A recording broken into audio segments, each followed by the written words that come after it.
Plus two students, आज हम आपको बिजनेस स्टडी के अंदर डॉक्टर फ्योल के द्वारा जो 14 प्रिंसिपल बताए गए उन प्रिंसिपल के बारे में बात करेंगे।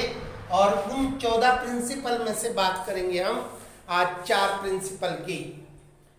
तो it's the main important principles performed by Dr. Fioul, and uses of these principles in the business और नॉन बिजनेस। मैंने आपको बताया था डॉक्टर फ्योल के प्रिंसिपल यूनिवर्सल हैं। तो आज हम सबसे पहले आपके सामने करने जा रहे हैं और बड़े ध्यान से समझिए। आप इसे अपने जीवन में भी एप्लीकेबल करेंगे, अपने घर पर भी एप्लीकेबल करेंगे, अपने बिजनेस में भी, अपनी पढ़ाई में भी। तो ये सब जगह आपके लिए यूजफुल होंगे। तो first principle, division of the work. Division of the work में डॉक्टर फ्योल ने क्या बताया? उन्होंने बताया कि हमारे पास एक वर्क है, एक काम है, उस काम को छोटी छोटी यूनिट्स में डिवाइड कीजिए। एक काम को कई पार्ट्स में काटिए और कई पार्ट्स में काटने के बाद हर एक काम अपने सबऑर्डिनेट्स को दीजिए और उस सबऑर्डिनेट को दीजिए जो सबऑर्डिनेट उस काम में पूरी तरह से स्पेशलाइज्ड हो, उसके अंदर स्पेशल नॉलेज हो। उस व्यक्ति को वो पर्टिकुलर काम दीजिए।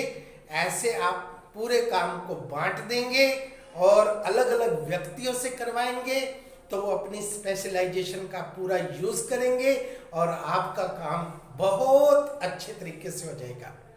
इसका एक एग्जाम्पल देते हैं हम।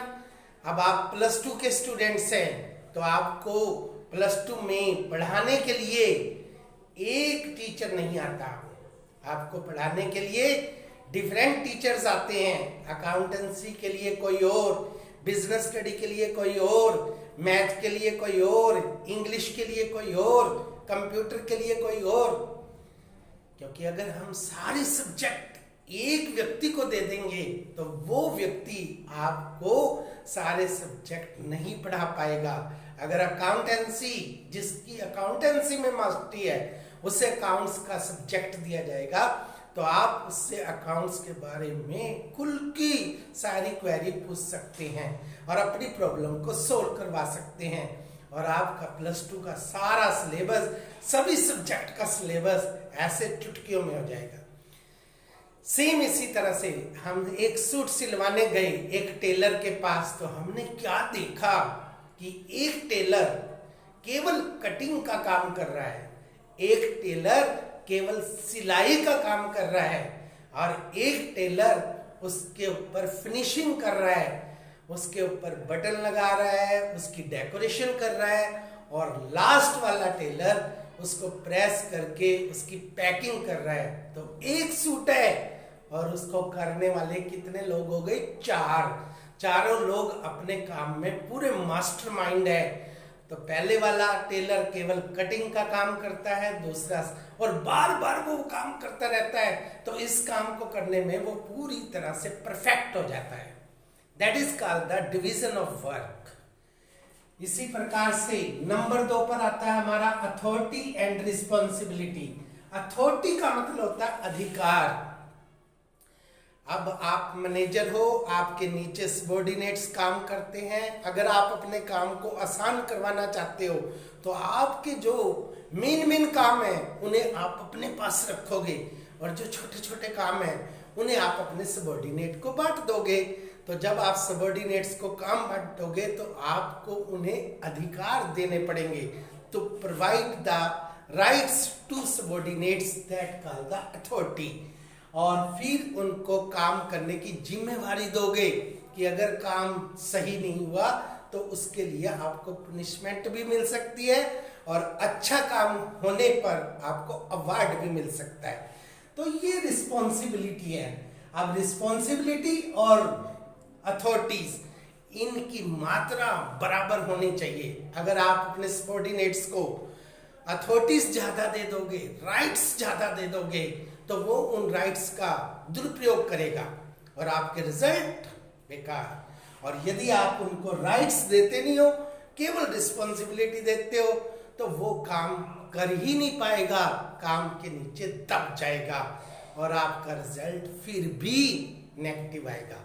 इसलिए राइट्स और रिस्पॉन्सिबिलिटी दोनों मात्रा इक्वल होनी चाहिए।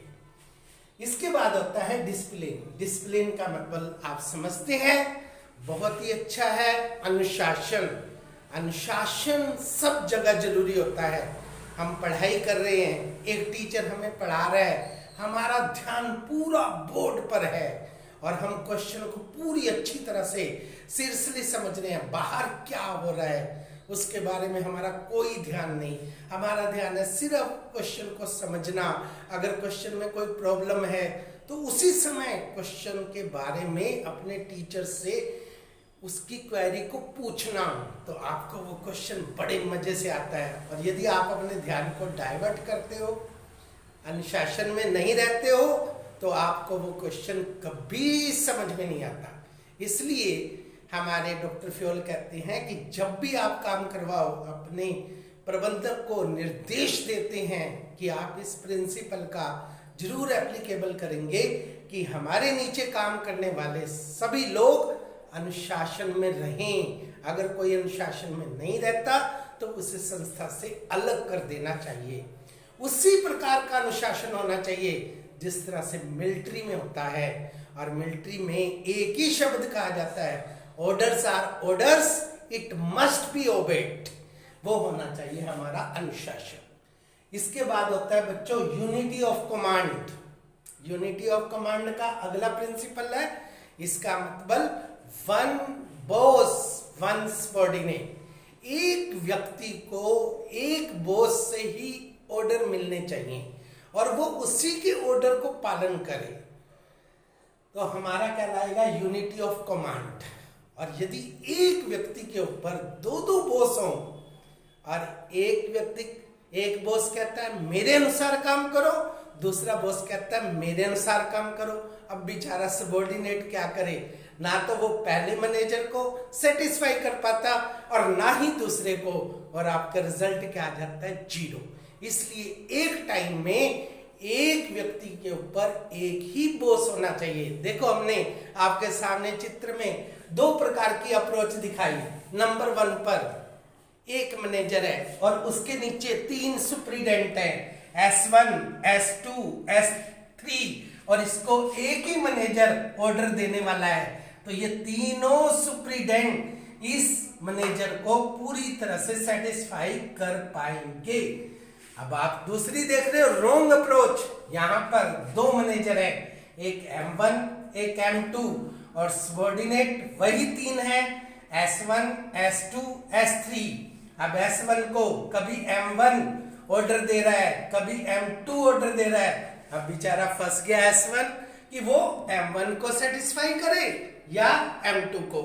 M1 को सेटिस्फाई करता है तो M2 नाराज, M2 को सेटिस्फाई करता है तो M1 नाराज, तो वो बेचारा किसी का भी काम नहीं कर पाता। इसलिए संस्था में एक व्यक्ति के ऊपर एक ही बॉस होना चाहिए, that is called the unit of command.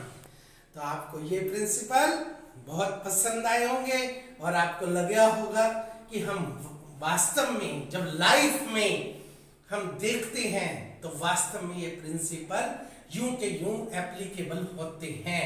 चाहे वो आपका स्कूल हो, चाहे वो आपका बिजनेस हो, चाहे खेल का मैदान हो, चाहे आपका परिवार हो। तो आगे हम और प्रिंसिपल करेंगे। आज इन 4 प्रिंसिपल को आपने पूरी अच्छी तरह से पढ़ना है, इनके पॉजिटिव इफेक्ट देखने हैं। हर एक चीज के पॉजिटिव इफेक्ट होते हैं। एक फूल है, फूल के भी पॉजिटिव इफेक्ट भी होते हैं, नेगेटिव भी है। फूल है, उसमें से गुलाब के फूल में से सुंदर खुशबू आती है, परंतु हमें ध्यान रखना चाहिए उसके साथ कांटे भी होते हैं। ऐसे ही हर एक चीज के अपने पॉजिटिव इफेक्ट भी होते हैं, नेगेटिव भी। तो आपने पॉजिटिव की तरफ ध्यान देना है, नेगेटिव की तरफ नहीं देना है। That's all.